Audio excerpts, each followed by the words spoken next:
یہ بہت حیرت انگیز ہے۔ ایک لمحے کے لیے تو آپ بھی چونک جائیں گے کہ سال سن 1955 میں ایک بچہ مسلم گھرانے میں اور دوسرا انگریز گھرانے میں پیدا ہوتا ہے، لیکن ان دو عام سے بچوں کے لیے دنیا سونے کا نوالا کیسے بن گئی۔ اپنی ذہانت اور مہارت سے کروڑوں افراد کو اپنا اسیر بنانے والے ان بچوں کو دنیا اسٹیو جابز اور بل گیٹس کے نام سے جانتی ہے۔ اسٹیو کا اصل نام اسٹیون پال جابز ہے اور یہ 24 فروری سن 1995 کو شام کے شہر ہمس میں، جبکہ ولیم ہنری گیٹس 28 اکتوبر سن 1955 کو سیاٹل واشنگٹن میں پیدا ہوئے۔ یعنی دونوں نے اپنے کیریئر کی شروعات لگ بھگ ایک ہی وقت میں کی۔ ایک ایپل اور والٹ ڈزنی جیسی مشہور کن کمپنیوں کا مالک بنا تو دوسرے نے مائکروسافٹ اور کارپس جیسی کمپنیوں کی بنیاد رکھ کر گویا دنیا کو کوزے میں بند کر دیا۔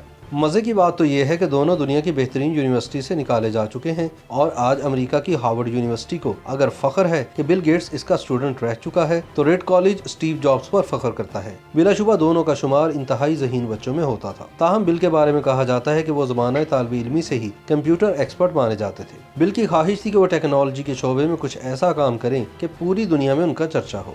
دونوں کی زندگی کا دلچسپ پہلو یہ ہے کہ دونوں نے اپنی کمپنیوں کی شروعات اپنے بیسٹ فرینڈز کے ساتھ مل کر کی۔ بل نے مائکروسافٹ کمپنی کی بنیاد اپریل سن 1975 میں اپنے دوست پال ایلن کے ساتھ مل کر رکھی، جبکہ اسٹیو جابز نے اپنے دوست اسٹیو وازنیک کی مدد سے ٹھیک ایک سال بعد ایپل کو لانچ کیا، اور اس طرح دونوں نے ہی انفارمیشن ٹیکنالوجی کی دنیا کو ہلا کر رکھ دیا۔ ٹیکنالوجی کی دنیا میں جہاں بل کے تجربے اور مہارت کی کوئی مثال نہیں ملتی، اسی طرح اسٹیو بھی بیک وقت کئی صلاحیتوں کے مالک تھے، بلکہ کہا جاتا ہے کہ اسٹیو جابز زیادہ کریٹو تھے اور انہیں مارکیٹنگ کا ہنر بھی آتا تھا، لیکن بل گیٹس کے مقابلے میں وہ اپنے اسٹاف کے ساتھ بہت زیادہ فرینڈلی نہیں تھے۔ اب تو ایپل کا ایک بڑا حصہ مائکروسافٹ کمپنی کے پاس ہے، اسی طرح دونوں کے کام کی نوعیت اگرچہ یکساں تھی، لیکن ان دونوں نے نہ تو اکٹھے اور نہ ہی کبھی ایک دوسرے کے لیے کام کیا۔ البتہ دونوں کمپنیوں نے مختلف ہارڈ ویئر اور سافٹ ویئر کے شعبے میں ایک دوسرے کے سہولت کار ضروری رہے۔ ٹیکنالوجی کی دنیا میں تہلکہ مچانے والے ان دو سپر نیچرل کرداروں کی ذاتی زندگی کو دیکھیں تو اس میں ایک بنیادی فرق یہ ہے کہ اسٹیو پیدائشی مسلمان تھے اور ان کے والد کا نام عبد الفتاح جندلی تھا، تاہم جابز کی پیدائش پر انہیں کیتھولک خاندان نے گود لے لیا جس کے سربراہ پال جابز تھے، جبکہ بل گیٹس کے والد انگریز تھے اور ان کا نام ولیم ایچ گیٹس تھا۔ پیشے کے اعتبار سے وہ ایک معروف وکیل تھے۔ بل نے سن 1994 میں میلنڈا گیٹس سے شادی کی اور ان کے 3 بچے ہیں۔ دونوں نے مستحق لوگوں کی بھلائی کے لیے ایک مشترکہ ادارہ Melinda and Bill Gates Foundation بھی قائم کر رکھا ہے، جس کی بے پناہ خدمات ہیں۔ دوسری طرف اسٹیو جابز اور لورین پاول نے سن 1991 میں شادی کی اور ان کے 4 بچے ہیں۔ اپنے کیریئر اور بزنس کے دوران دونوں ایک دوسرے کے بڑے حریف مانے جاتے تھے، لیکن جنوری سن 2019 میں اسٹیو جابز کی وفات سے قبل ہی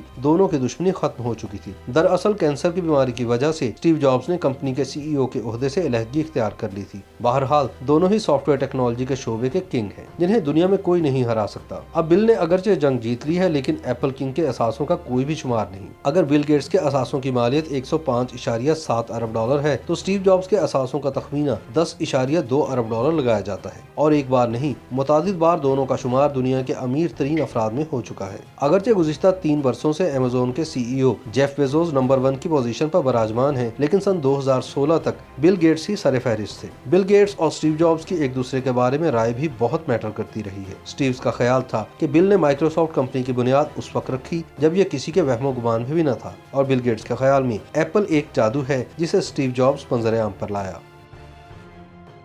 یوٹیوب پر گوگلی ٹی وی دیکھنے کے لیے youtube.com کی سرچ بار میں گوگلی ٹی وی ٹائپ کریں۔ گوگلی ٹی وی کے پیج پر سرخ رنگ کے سبسکرپشن والے بٹن پر کلک کرنا نہ بھولیے۔ یوٹیوب پر اپلوڈ ہونے والی ویڈیو سے باخبر رہنے کے لیے بیل آئیکن پر کلک کیجیے۔ آپ کو ہر نئی آنے والی ویڈیو کے بارے میں نوٹیفیکیشن موصول ہو جائے گا۔